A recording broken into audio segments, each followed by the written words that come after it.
Mic check. What time is it? It's EDU-CHECK time. It's EDU-CHECK.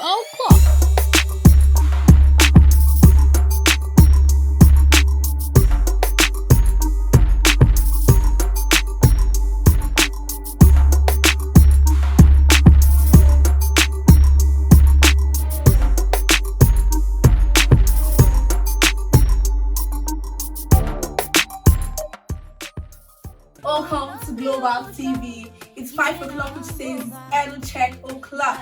This is a show, a total package of education and talk, but not to worry, it's more fun than you think. I still remain your favorite host, the one with the vibes, the straightforward, blunt talker, Semiloluwa.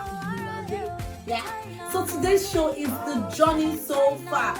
I have a guest with me, and it's a box of Santa to unbox. You are going to enjoy it. It's easier to share with you life experiences, lessons, funny moments. That's why we'll be right back to unbox that gate. Stay tuned.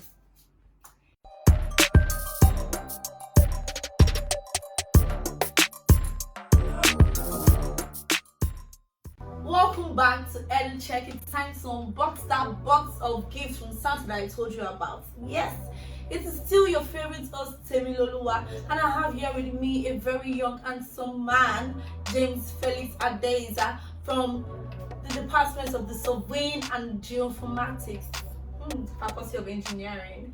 This person has a lot to share with you, life experiences, lessons, and a lot more funny moments as well. He was the Public Relations Officer for the Nigerian Institute of Surveying and Geoinformatics students of his department. He was the Vice President in his 400 level. He was the President in his 500 level. He was even the class rep from his 200 level upwards till he graduated. He was a drama member of his fellowship. He was part of the dinner committee. My hands are full. Should I start counting my toes already?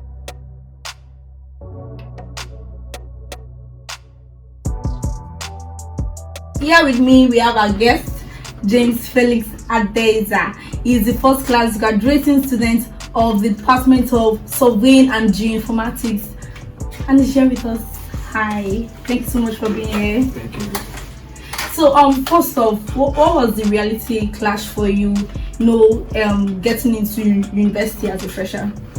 Alright, so when I first got into the school in 100 level, my first reaction was somehow, because coming from secondary school and then you are meeting a lot of students. I think our set, they admitted almost 1,000 students, and then we have 1,000 students in a small class having to take a GEG course that is for the whole faculty. Wow. Sometimes we have to squeeze ourselves, there's no light, we have to squeeze ourselves into a small class. So then it was so stressful that sometimes I have to miss classes actually. Wow. During my 100 level, I have to miss classes because I couldn't stay in a class that is very overcrowded, full of heat, because there's no lights and you can't even hear the lecturer. So I just have to just leave class sometimes. So it was kind of like overwhelming to you, and you're like, what is this? Exactly.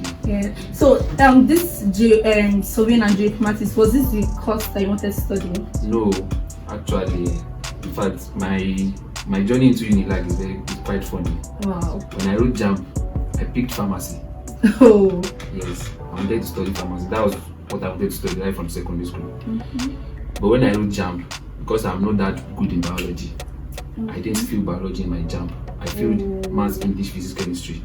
Those are my favorite courses then, subjects then. So, but then when I wanted to write post-TTME, I now had to send my JAMB result to my elder brother. He was not that registered me because he finished from Department of Chemistry.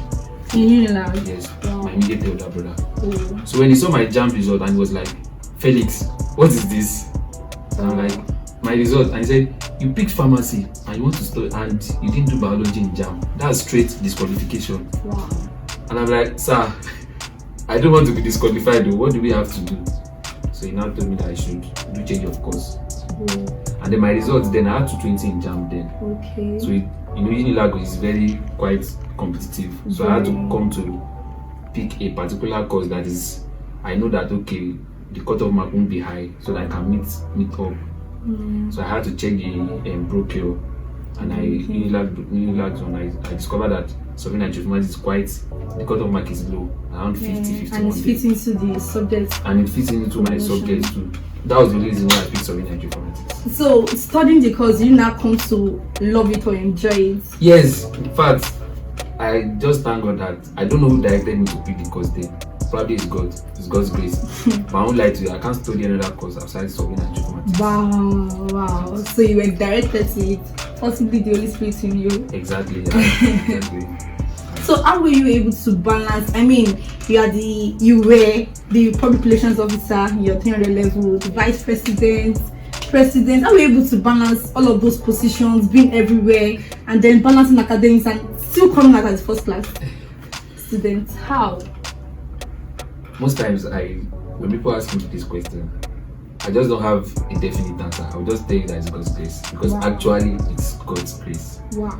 Because when I look back at the things I had to do when I was in those positions, and then now I had to go back again to go and read, it's just God's grace actually. Because at the end of year 1, I was on 3.4. Wow. Yes, my year 1 was that bad. I was on 3.4. That's 2.2. Yes. Wow. So when I got to 200 level, That's I had to like, Felix, you are not coming to this school to play. In fact, as at 200 level, my mind was, let me just graduate to just 4 points and go and sit down. Wow.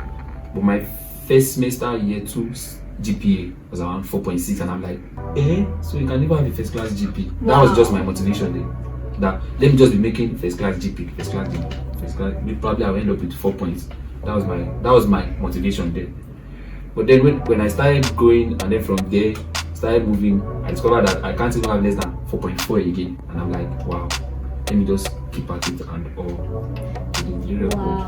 Wow. So I mean, started with the second class lower, and then with the first class. That's like a grass to grace kind of motivation. Of course. Was there any major challenge that you faced that was like, no, out of the first year low GP? Was there any other major challenge that probably was a major setback during your journey towards first class? A lot actually. But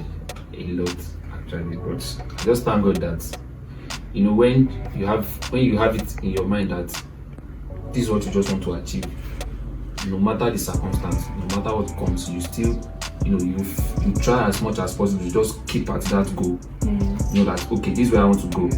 Challenges will come, obviously, and in fact they came a lot. I lost my elder brother in year 4. In year 4, like 2-3 weeks to first semester year 4 exams. I lost my elder brother. I made a 4.9 GP that semester. Wow. Where the strength came from, I don't know. I don't know where the strength came from. And a day after my sign out, I lost my dad.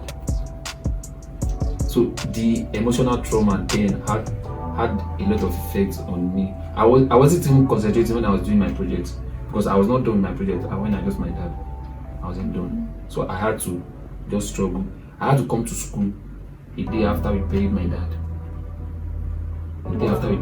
Because that day was my project defense and I can't miss it. My mom was she was worried that I said she should not worry that I have to do this except I want to come back next year. Which is not possible. So I just had to run from home. We stay in Ogun State. I had to run from Ogun State that night to bury my dad, come to school, to sleep in school. Prepare for it. And I had to prepare because I'm the group leader in my project again. Wow. So if I don't do it, the other two, they are not serious.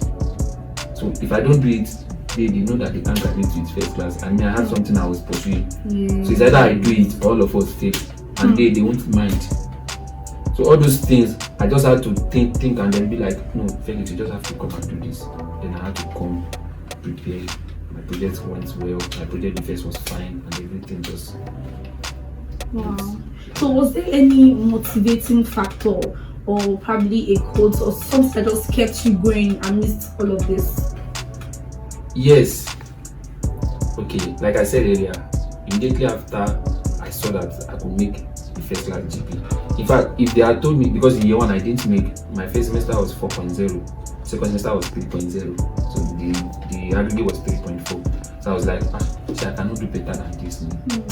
But at that point, I felt like probably that's where I'll just be managing. But when the first semester year 2 results came out and I'm seeing myself having 4.6, and I'm like, let me just continue doing this and then let's see where it takes us to.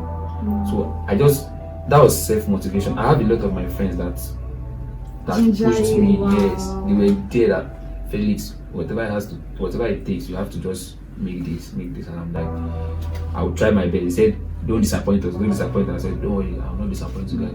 So, and then those friends were very close to me that most of the time they remind me, they give me a reminder too. So all those things kept me on. They just kept pushing me away. Just as well. Was there any lecturer that probably was there for you at some point or helped you or was like mentor or supervisor in any way? Yes, I have about 2 or 3 of them. In fact, I would say all of them, but I'm very close to like 2 or 3 of them. I'm very close to like 2 or 3 of them.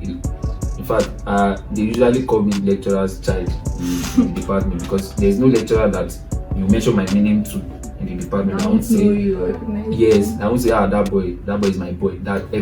All of them. So if I pass through any of them, they will always call me my boy. But then my course advisor was very instrumental in my success story actually. Immediately he saw that, I think that was year 3. Year 3 was when I entered 4.35. Yes. So immediately he saw my results. He had to call me to his office and was like, Felix, you are doing great. Just keep at it. Keep doing what you have to do. And in fact, I had some challenges with some courses that, when you have written a course and then the results are saying, that this is not my results. Yeah. So I'll go and meet him, sir. I'm saying that I'm just telling you, don't worry, let me talk to the lecturer. And then if they have to revise my results, they will do or check it again. And most times they'll just come out well. That's really, really great.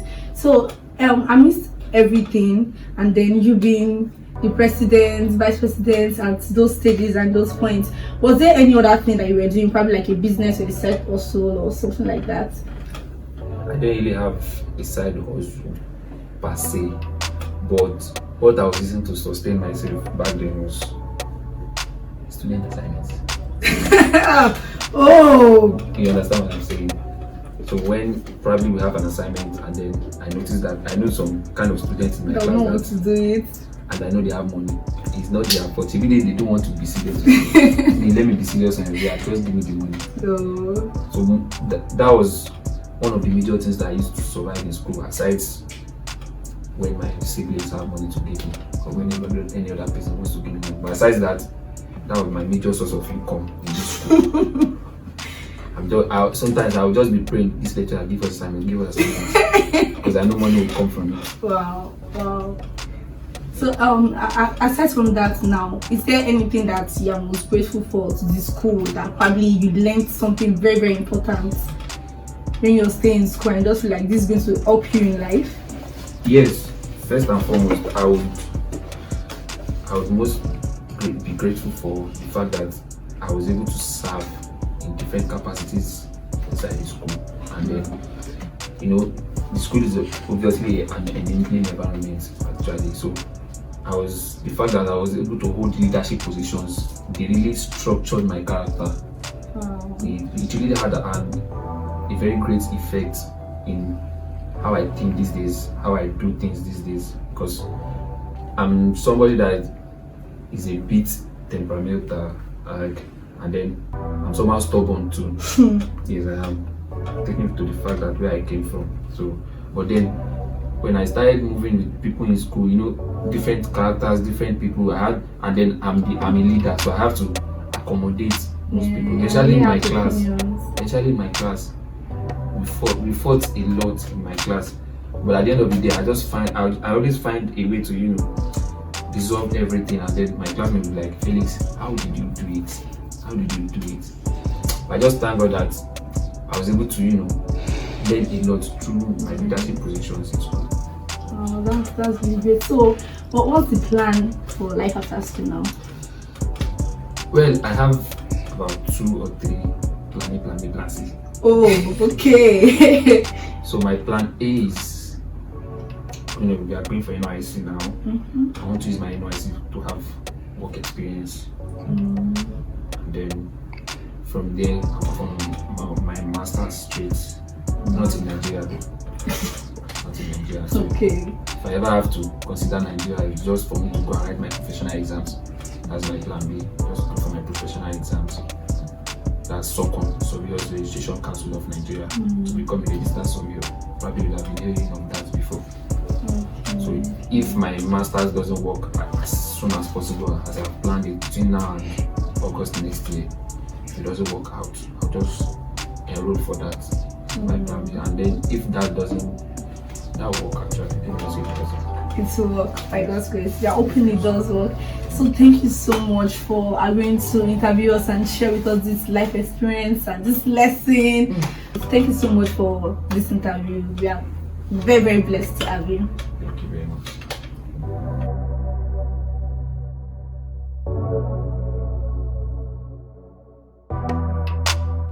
Oh, I'm sure you enjoyed that so inspiring and educative show with James, and you learned that when you have determination, do not give up. Is there with a second class lower? See where he is right now. Do not give up. Always have that determination and keep going.